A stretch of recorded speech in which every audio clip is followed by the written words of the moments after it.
Welcome back to Sports Blitz Live. Luke Robinson here, joined by a very special guest in TideSports.com's Aaron Suttles.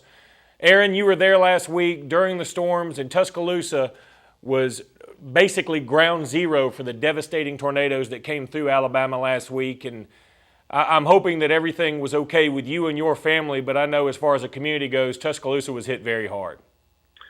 Yeah, it was all kind of surreal the way it played itself out. You know, I think everyone here in this area knew that there was a storm headed this way Wednesday afternoon, but I don't think any of us could have imagined how bad it would be. I was, hate to admit it, but I was playing PlayStation about 30 minutes before the storm was coming, because again, you know, we all knew it was coming, but you know, before the moments of the storm, if you're in a safe shelter, there's not much that you can do. And then my phone started kind of ringing off the hook, and turned on the Weather Channel, and then walked outside and literally watched it go by my house, and had never seen anything like it. And kind of just, I guess, the news junkie in me, the newsman in me, hopped in my truck and drove down, wanting, one, to see if I could help anybody, and two, kind of to get the word out to you know, everyone that followed me on Twitter what was going on. And then it just kind of exploded from there. And I don't think anyone was prepared for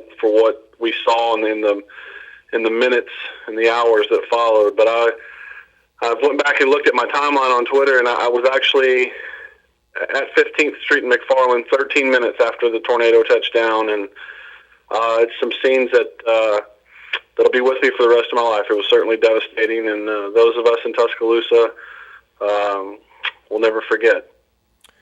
Aaron, I know that Tuscaloosa has received tons and tons of support, even from the celebrity community. You have Charlie Sheen came into town. I'm sure there will be others that follow suit, no doubt about it. Also, other schools have chipped in, have they not? I mean, schools, I've heard about Penn State and the University of Kentucky, and certainly even Auburn here, right here in this state. Talk about the recovery efforts, and how are things looking right now? Are people... Are there glimmers of hope, or are people still just overwhelmed by the magnitude of it all?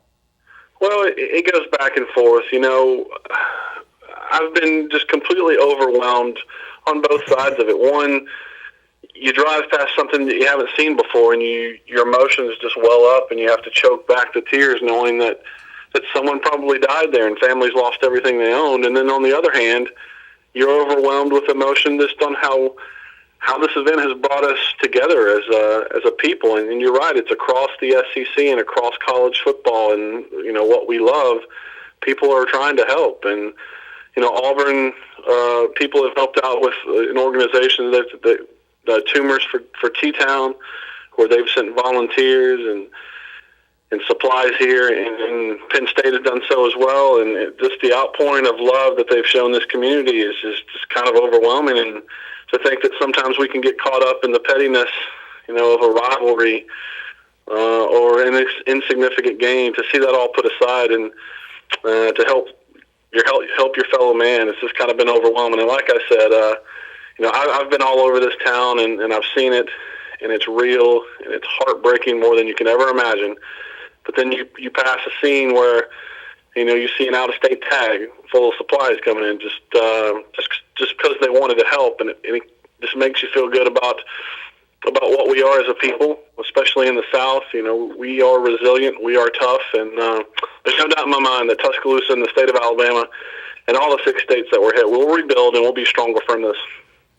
I agree, Aaron, and you're right. The one thing that's positive out of all of this to me is that it's somewhat ironic that the Alabama-Auburn rivalry has probably never been more intense than it has been this past few years, and especially with this past year with the Cam Newton stuff, and Auburn's doing so well, and the big comeback in Bryant-Denny Stadium, and the tree poisonings and the recruiting battles and the back and forth, and then you have an event like this, which is so horrific, and it brings everything back into perspective. And I think that the human side of all of us has really overcome the feelings towards Roll Tide or War Eagle, and it really, that is actually very good to see us all regain a little perspective and help one another out in a situation like this. And Aaron, again, I know that you've had so many interviews like this the past couple of days, and so I'm going to talk about some sports. I certainly don't want to feel like I'm leaving out or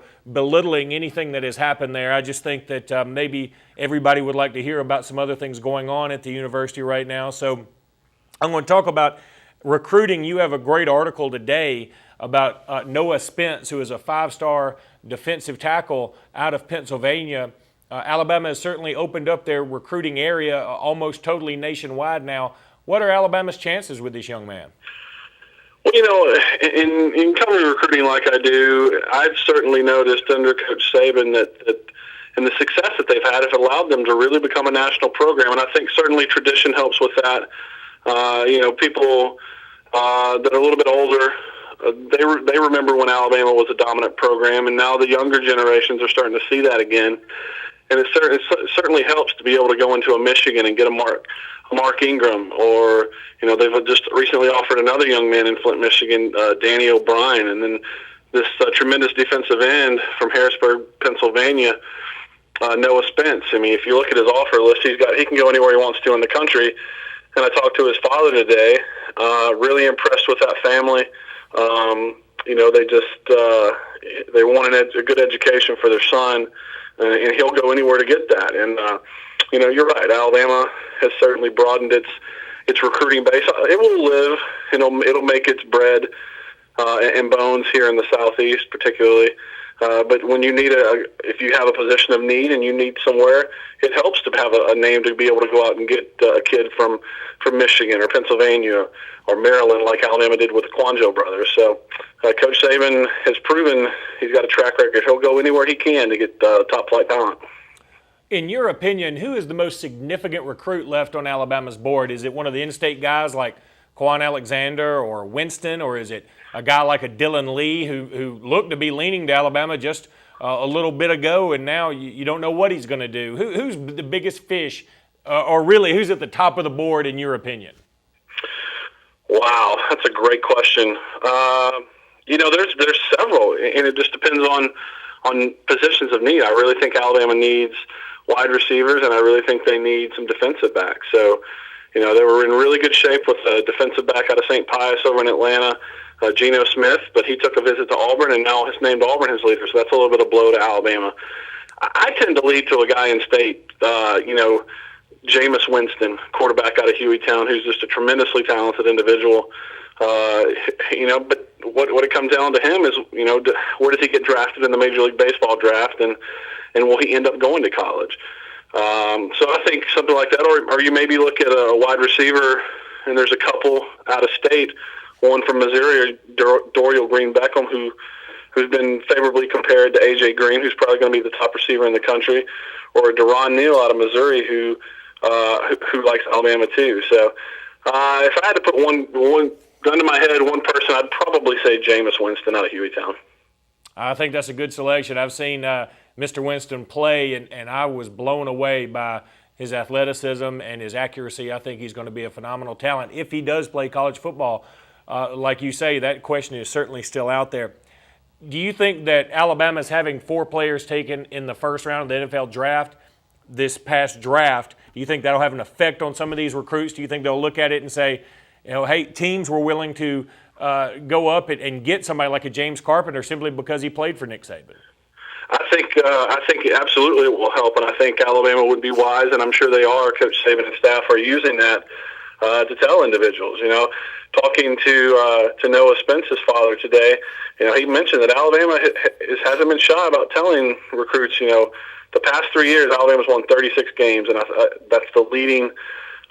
In the past 3 years, the only school to do that, to win that many games. So they're going to, if you're a program, you sell what you have, and right now Alabama has success to sell, and they have a history right now under Coach Saban of putting players in the league, which is what most young men want to do if they're talented enough. So, I think recruits will be hearing a lot of the fact that Alabama put 4 players in the first round of this year's draft.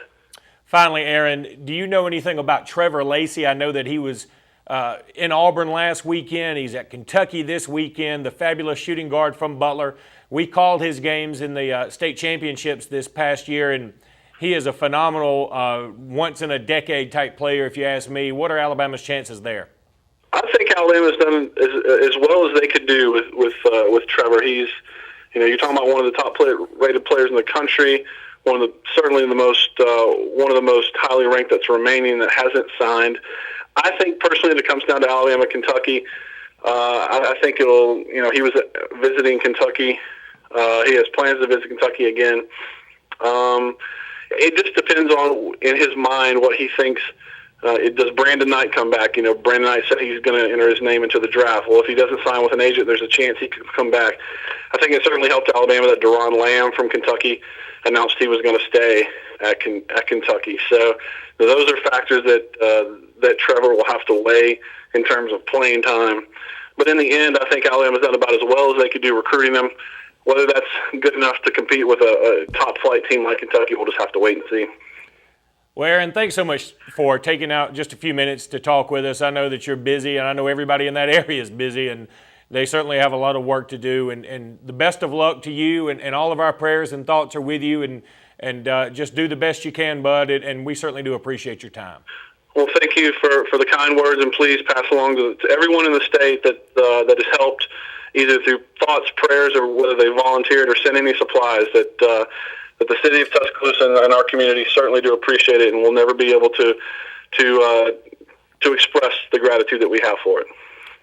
Aaron, thanks again so much, and those were fantastic words, and we really appreciate your time this afternoon and in such a dire moment in Tuscaloosa, and we hope to have you on again soon under much better circumstances.